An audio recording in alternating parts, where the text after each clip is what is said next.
Hindi ang lahat ng tumatawag sa akin, Panginoon, Panginoon, ay papasok sa kaharian ng langit, kundi ang sumusunod sa kalooban ng aking Amang nasa langit. Mateo Kapitulo 7 versikulo 21.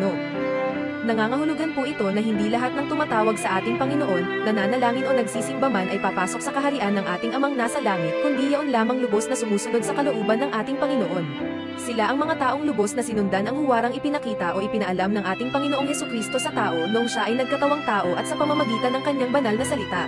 Sila rin ang mga taong tinalikdan ang kanilang sariling mga buhay o nagpakababa makasunod lang sa kalooban ng ating Amang nasa langit at hindi sila naghangad na matanyag o yumaman sa anumang paraan habang sila ay naglilingkod sa ating Panginoon.